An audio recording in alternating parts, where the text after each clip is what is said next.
တာအမေတာမေမေလို့ခေါ်တာ ငါမင်းမေပေါ်ဘူးလို့ဘယ်နှခါပြောမှာတော့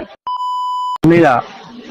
မကျဲတို့ပြည့်အမေလားမပြောပါနဲ့ဘစုတော်လို့တောင်းမှပါတယ်ဘစုတော် ငါ့လေကိုမေကိုအမေမေလို့ခေါ်တာဘာဖြစ်လို့တော့ ငါမင်းမေမဟုတ်ဘူးလို့ ဟုတ်ပါတယ်အမေရဲ့အမေကျွန်တော်စိတ်ဖြင်းနေတာ9ရက်ရှိပြီလေ ဟာ အမေကျွန်တော်စိတ်ဖြင်းတာမဟုတ်လား ခုနှစ်ရက်ရှိပြီ ဟုတ်တယ်လေ မဟုတ်ဘစုတော်ဘာလို့ယူကွက်နေရတော့ငါမင်းမေမဟုတ်ဘူး အမေကကျွန်တော်အမေကအမေကကိုတောက်ကိုအဲ့လိုမပြောပါနဲ့အမေတောက် iPhone မဝယ်ပေးချင်တော့မဟုတ်လား ဘစုတော်တော့မင်းညာနော်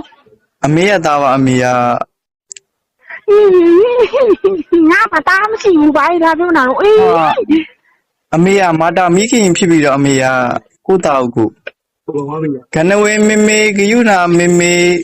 မေ ဟုတ်လိုက်တာ နော်မေနော်မေမေအသားမေမေပါမေမေက တောင်းမှန်ပါတယ်တကယ်ပြောနေရပါဘာတော့ဘာဖြစ်ချင်တာတော့ပြောတာဘစုတော်လို့ ပြောနေတာပါတာအမေတာမေမေလို့ခေါ်တာ ငါမင်းမေပေါ်ဘူးလို့ဘယ်နှခါပြောမှာတော့ အမေကတာအမေပါအမေကတောက်မလိမ့် မင်းမရှိဘူးလေးမရှိရတော့ငါဘလူပွားပြီးကလေးမွေးမအောင်လေငါ့ဦးနေစော်ကားရင်များနေပြီတော့ ဟာအမေ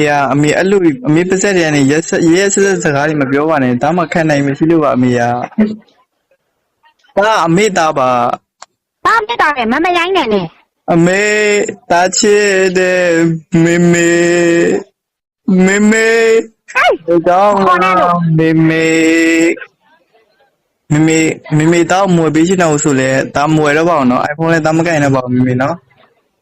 တောက်မေမေချစ်ပြီးနေရပါပြီမေမေရဲ့နော်မေမေနော်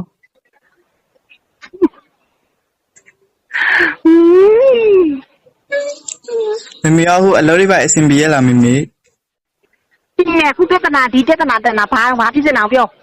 ဒါမေမေကိုမေမေလို့ခေါ်ချင်လို့ပါမေမေရဲ့နော်မေမေနော် မင်းလုံးမခေါ်တော့ငါ့ကိုဖွင့်ပြောပါဘစုတော်လို့ မေမေရဲ့မေမေတောက်စိတ်ဆိုးနေတာ9ရက်ရှိပြီလေအဲကြောင့်မို့မေမေကိုတားလာချော့တာပါမေမေရဲ့မေမေတော့ထားခဲ့ပြီးတော့မေမေကတခြားမြို့မှာအလုပ်သွားလုပ်နေတာလေ